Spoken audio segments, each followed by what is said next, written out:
In this lesson, we're going to move on to a new topic, examining the Cultural Revolution and its aftermath from 1966, should I say, to 1976. And we're just going to introduce what the Cultural Revolution was in this lesson, just give us really a background to really what happened, and then we will start to unpack the series of events that takes place over this decade of terror, essentially, and then we'll talk about the impact of it on Chinese society and ultimately culminating in the death of Mao in the 1970s. So, like I said, we're going to examine the implications, the motivations, the events, as well as the aftermath of Mao's Cultural Revolution. The motivations for such a revolution were complex, but generally speaking, we can boil down or distill the general idea of what the Cultural Revolution was as this idea relating to Mao being a far more ideological individual than those who had taken over the day-to-day politics of the running of the Chinese state following the Great Leap Forward.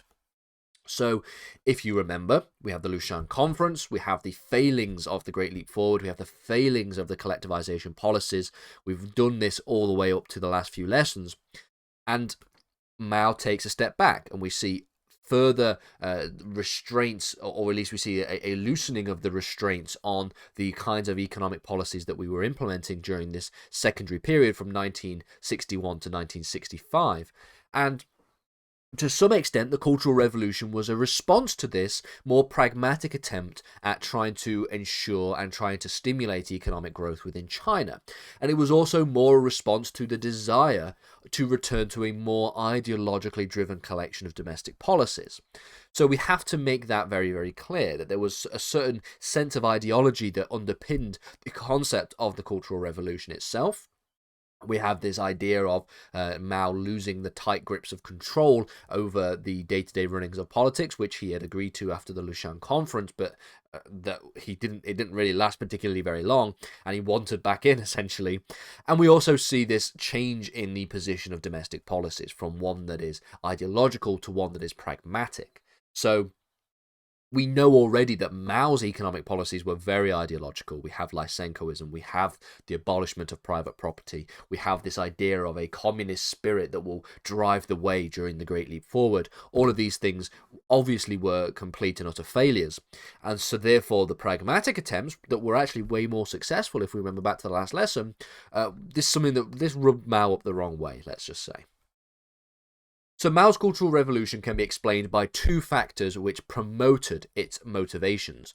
On the one hand, you have the fact that Mao believed that there ought to exist what he believed to be a permanent revolution in China, so that each new generation would be able to understand the struggles of the Civil War.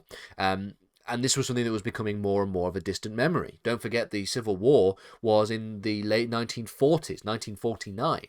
And so we're coming up into 1966 and into the 1970s. We note that the cultural significance of the Civil War is less prevalent than it was back in the 1950s and the early 1960s.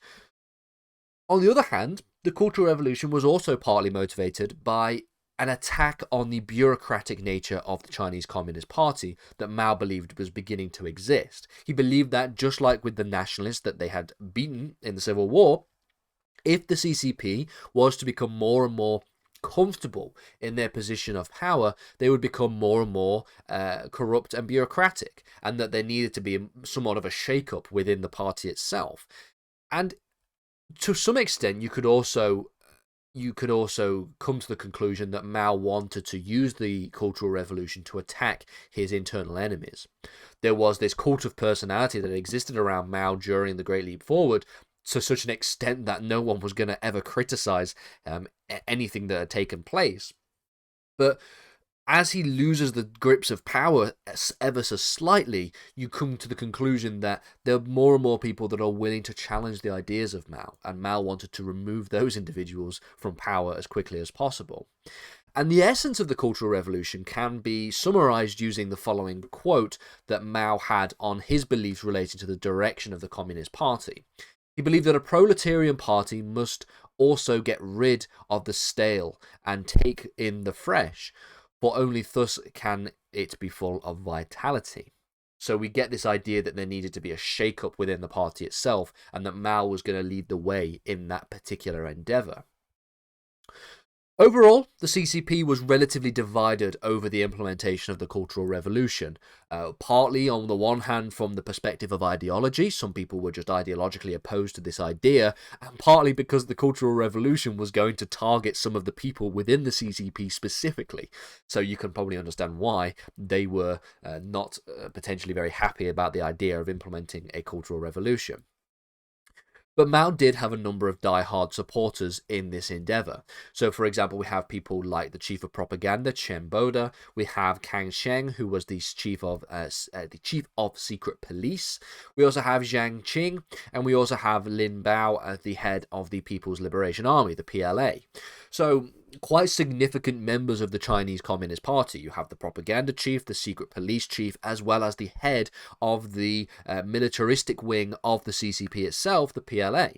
And together, these created a subgroup within the Politburo that became known as the CCRG, or the Central Cultural Revolution Group. And the point of the CCRG was to coordinate the movement away from the eyes of the other more pragmatic members of the party. They wanted to coordinate the Cultural Revolution out of the spotlight from the other members who were, again, either ideologically opposed to the Cultural Revolution or a direct target of the Cultural Revolution.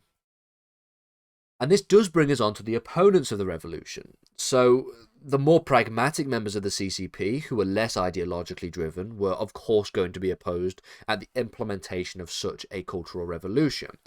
Again, partly due to the embarrassment in the failures of collectivization and the Great Leap Forward, the party was, of course, very much suspicious of the kinds of plans that were implemented by Mao himself. And so those who, like the people who had taken over Mao when it came to economic policy, so people like Liu and Deng, and also other economic planners and people who were taking more pragmatic approaches to economic policy, like Chen Yu and Bu Yibo, were also opposed to Mao's plans and drive for a more ideological direction in policy. They recognized that to really get a sense of grip over the economy of China, there cannot be this complete ideological driving force of the kinds of economic plans that had been implemented previously and had been implemented by Mao himself.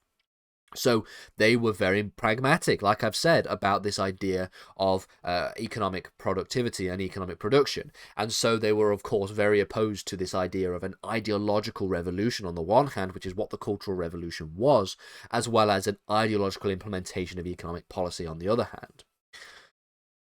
And considering the fact that Mao was also no longer in a position where he could simply remove opponents from the party, he did not have that kind of power anymore. And also due to the fact that because they had steered the country away from the economic disasters of collectivization and the Great Leap Forward, people like Liu and Deng and Yun and Yibo were all individuals who were incredibly popular within the party. So Mao couldn't just remove them. Mao couldn't just do an anti-rightist campaign and cut the fat, if you will, or have all of these different struggle meetings for these particular individuals. Instead, he had to work himself, in fact, arguably had to work more pragmatically as well. So the next few lessons are going to unpack the events that take place in the 10 years or so that was the Cultural Revolution, the 1966 to 1976, before we finish the lessons on the Cultural Revolution at the end by talking about the impact and the aftermath of it.